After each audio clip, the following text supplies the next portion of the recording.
Hi, this is Joanna with Adventures of Miss Peach, and today I want to talk to you about how I decided I wanted a tiny home.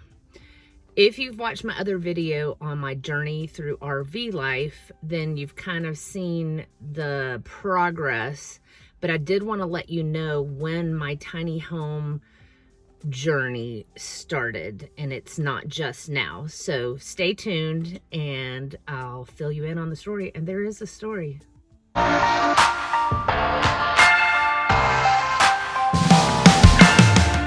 All right, so 2014, so 10 years ago, I decided I was going to sell my house.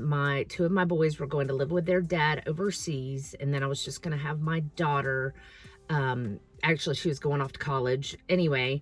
So I decided I was selling my house, financial reasons, etc. And I thought, I started to see the tiny homes, and then I was watching Tiny Home Nation on TV, and I applied to be on Tiny Home Nation. And believe it or not, I got in touch with the casting producers, and they actually interviewed my daughter and I over like a Zoom online, and they interviewed my boys overseas when they were in Abu Dhabi.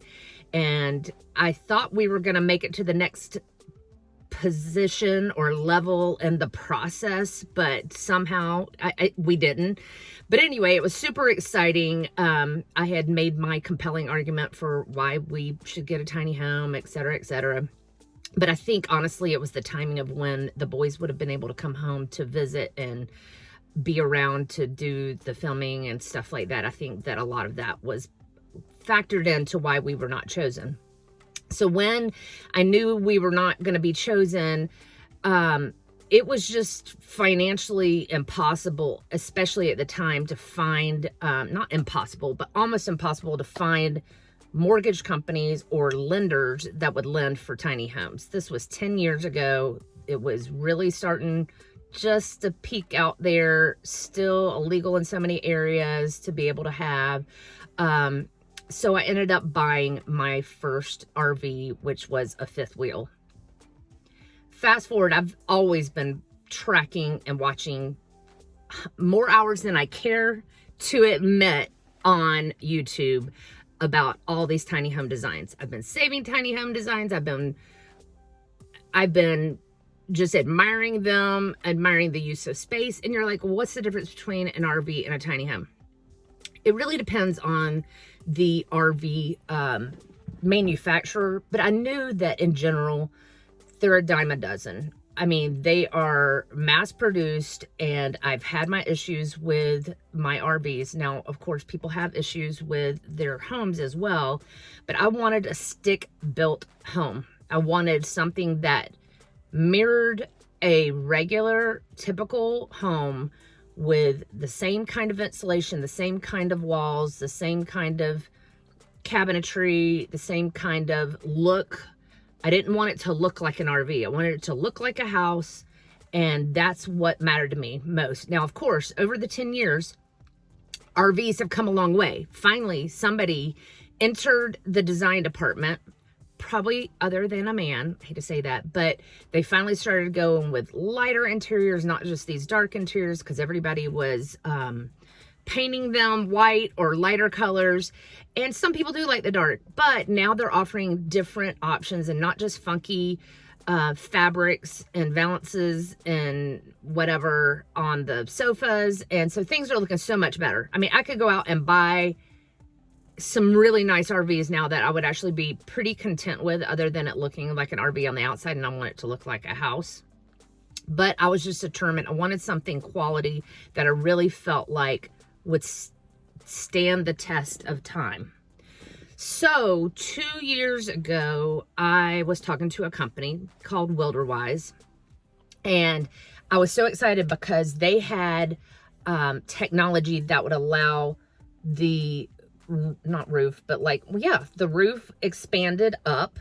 And so instead of having to go up into two lofts and crawl into two lofts, it expanded up so you could walk upstairs and then walk on a second floor, which is unheard of. I don't think there's any other company out there that's doing that. There are companies that do slide outs like RVs, and I was interested in that too.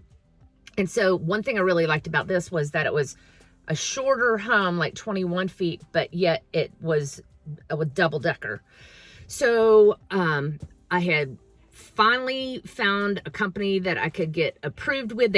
I waited forever for them to be able to work with a mortgage company that would support the tiny home situation and financing. And so that's 21st Mortgage. And so for the first time, I was able to qualify. I had a lot of things not going my way as far as I have a Parent Plus loan for my daughter for when she went to college. I had my own student loans. I had other debt. But the problem is when you have a Parent Plus loan, just FYI, that counts as debt against you even if your child is planning on paying it back. And that really caused a significant issue with me qualifying for things. So just be aware when you're making those decisions that it can affect you down the road. Okay, let's move on from that. So I finally got approved almost a year and a half ago, like on Christmas, on my Christmas break back in Georgia. I was so excited. I was celebrating. Yay, I got approved, blah, blah, blah. Anyway, so we drew up a contract. Finally, by the time everything started getting going, it was like February. And then I sent my down payment, which I will admit, I did not have the down payment. So I had financed the down payment as a personal loan through my credit union. And I sent it to the broker. I had a broker it's like I had the builder and I had a broker that was working between the builder and the 21st Mortgage. And so everything went through him. Well, I sent my $20,000 and he never received it. And I was like, what? And somehow I was contacted and they're like, he didn't receive the money. And I'm like, yeah, you even emailed me back saying that you received it. It all came out that his email was intercepted by scammers, by hackers who had been watching our conversation for days. And I mean, they had obviously been watching it because they had seen past just conversations about children, etc., and given some information about that. I remember thinking it seemed kind of weird, but I had been talking to him for like 3 months at that point. And so I didn't think anything seemed strange. I just thought that, oh, he wasn't getting back to me as quickly as he normally did. Well, anyway, they had put the instructions, they had intercepted the instructions for me to send to him the money, and was like, oh, you need to send it here. We're having an issue with this bank and blah, blah, blah. And again, wasn't even thinking anything about it. Took it to my credit union. They're like, okay, do you have instructions? I printed them out, and they don't call to verify to make sure that it's going to the right place, to the right person. As far as I knew, I had been emailing with this person and everything was fine. And long story short, it was a scam. It was a hacking. And when we found that out, I did everything. So for those of you who want to write comments like, did you contact whomever?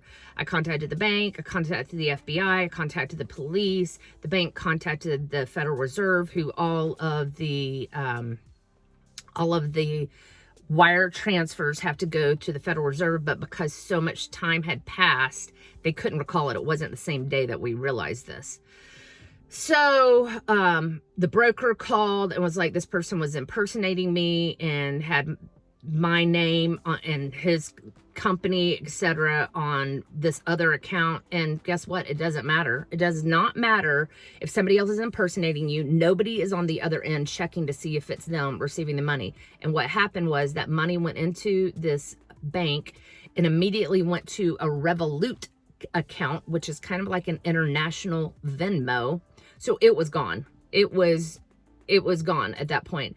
And I had filed a report with the FBI. I had even called the local the local office here in Seattle, and I said, am I going to hear anything back? And they're like, no. I mean, I'm a drop in the bucket compared. I'm just one more thing, one more statistic. So I finally, after I was in shock and I was just absorbing that I had just lost $20,000. Well, and the fact is, I'm paying for it for years. So it would have either been that I saved it up and lost it, or now I borrowed that money. So now every month I'm making a payment towards the scammers or towards the hackers. The problem is, at that point, I had gone and bought my minivan, like right before I found this out, thinking, oh, I'm going to sell my camper van. We're going into the RV season. It's going to hopefully sell. And then I'll live in my minivan for about 2 to 3 months. I was going to be gone for 7 weeks in the summer to watch my grandchild in Florida. So it didn't matter. I wasn't going to be here anyway. And when I came back to Washington, I would have my minivan here to live in for a couple months, kind of toughing it out, which it definitely would have been toughing it out compared to the camper van that I'm in now. And I would have done that until the tiny home was delivered in October. Well, this was March. And at that point, the van purchase was done. And I was still moving along with trying to sell my camper van. And didn't know what was going to happen. Worked with Wilderwise. They were trying to push out. First of all, it kept going farther and farther out when they were going to be able to deliver the home for me. They hadn't even built it yet. So, but then at that point, I needed that extra time to come up with the money. I was having to figure out a way that I could come up with a down payment. They were going to work with me and let me put down less. 21st Mortgage was going to let me put down less. Anyway, everybody was trying to work with me, but the longer that time went by, the more I could tell that the company, the builder, was just pushing things farther and farther out. And I just started to not feel at peace about the whole thing. And I thought, maybe there's a reason why all this was allowed to happen, and I'm just going to pull out of the contract.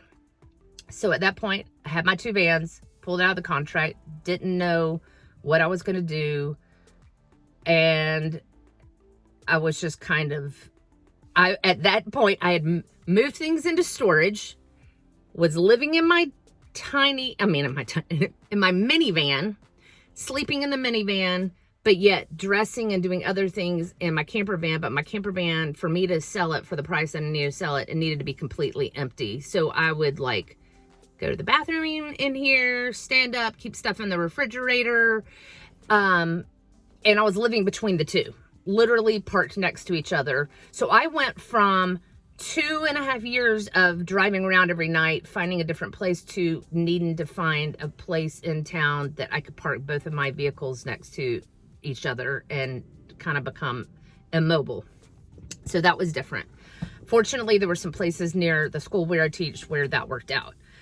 So I started to investigate some new companies in the fall. I went out to Idaho to look at Tiny Idahomes, and I saw their factory, and I really enjoyed theirs, but I just couldn't come up.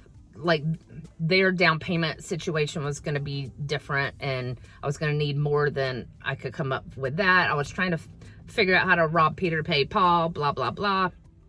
Anyway, finally, because I knew I was approved with 21st Mortgage, I started to talk to my broker about what other tiny homes would work with 21st Mortgage, because they only had certain ones, that I could find a home that I liked. And again, I'd been looking for 10 years. I knew my specifications. I had very specific specifications of what I was looking for.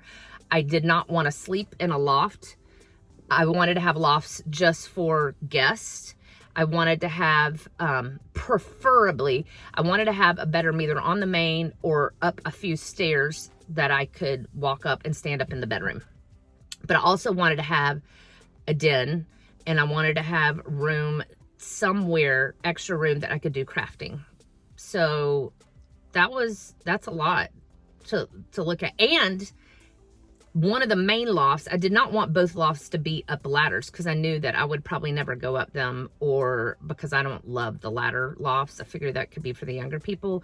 But if I had a loft that I was using for crafting or for visiting friends, I wanted them to be able to walk upstairs to access the loft to sleep in. So that was important to me.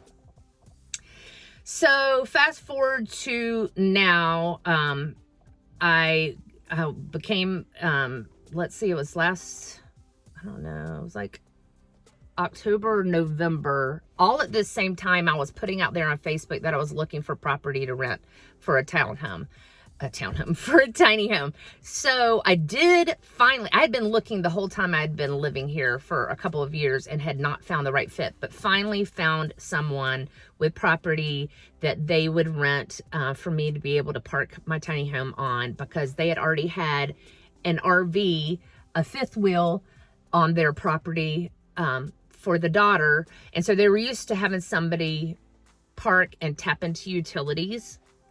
So, and they had a pad for it next to a shop. And anyway, so I've been talking with them ever since, like, gosh, October or November.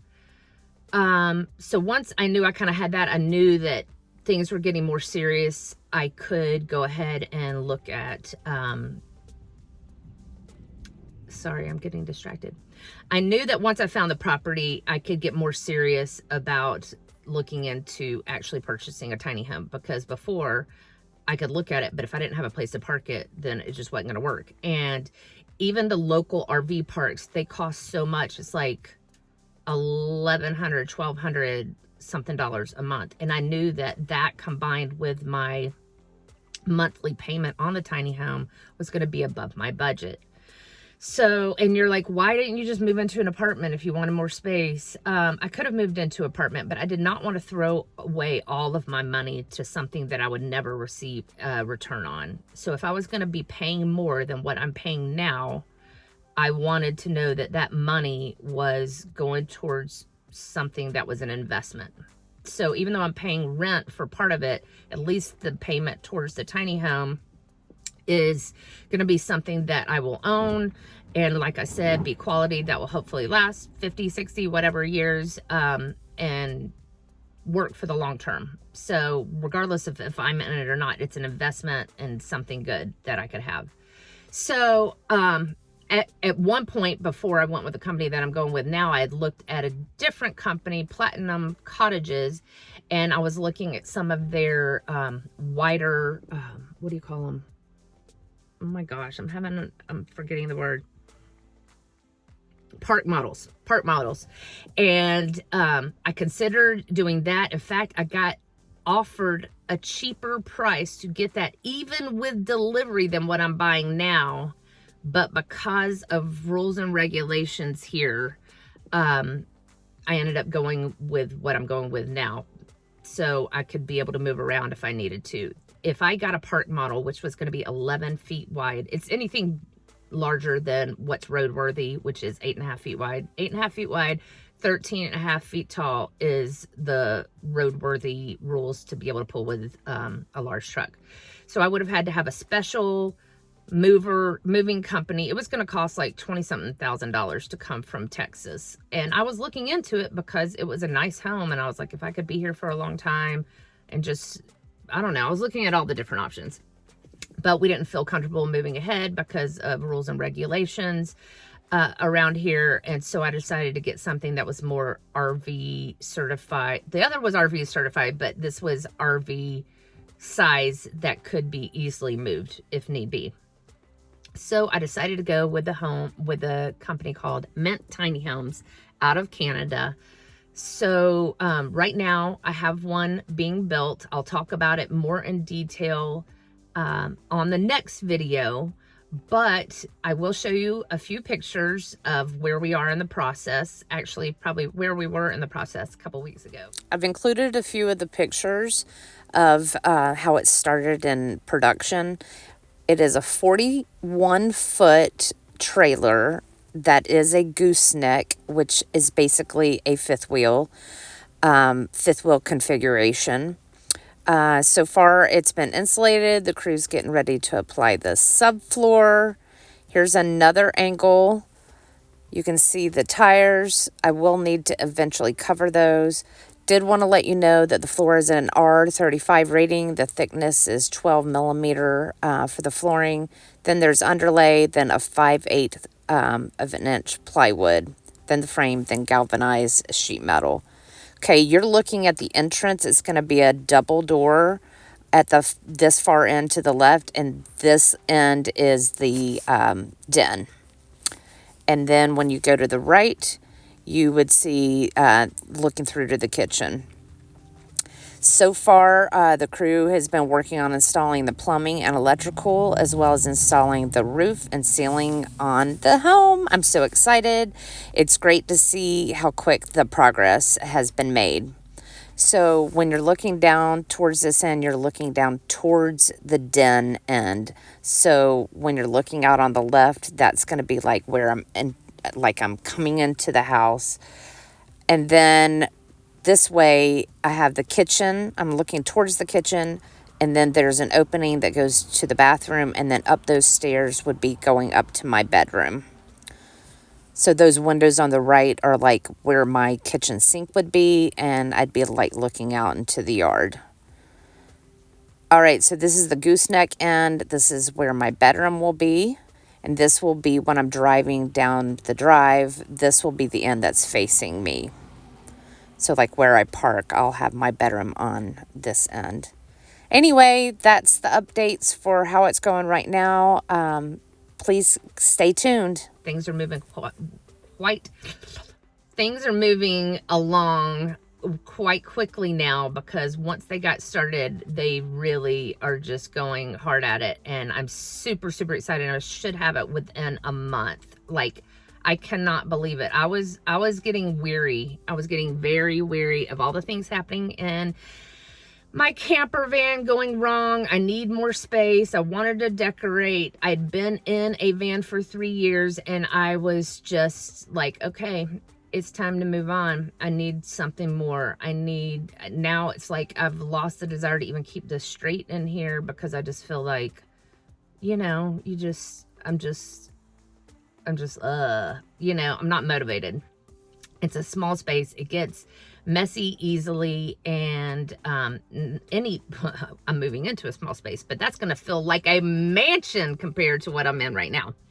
So that's kind of how we got to where I am now. This is April 8th, the big eclipse day, and I should have it completed based off of what the company's saying by April 29th. I mean, I know everything goes, they've already moved out the date a little bit, but I know that it'll probably not get finished on that date, but then they have to set up for delivery. So I'm hoping I'll have it sometime the first week of May. Please, Lord, I'm praying hard. So I'm super excited. I wanted to thank all my friends that have been so supportive along this journey. Again, this truly has been a 2-year journey. 2 years since I started talking. It's been a 10-year journey, but since I started talking to Wilderwise about plans and going back and forth, it was 2 years ago in April that I was specifically talking layouts and details and financing and all of that stuff. So since 2014, and then that I've been thinking and dreaming about tiny homes, and 2 years ago that I thought I was really on the path to get one, and it's finally coming to fruition. So thank you for following me on this journey. If you have not subscribed, please do me a favor. It's free, and just press the subscribe button. I would really appreciate it. I'm really hoping to get to 1,000 subscribers, and every subscription helps. If you could like and comment to help the YouTube algorithm, I would so appreciate it, and ring the bell to be notified for future videos. Thank you for joining the community. I hope you have a great day, and stay tuned so you can find out what's going to happen on my next journey or part of the path to get my tiny home. Thank you. Bye.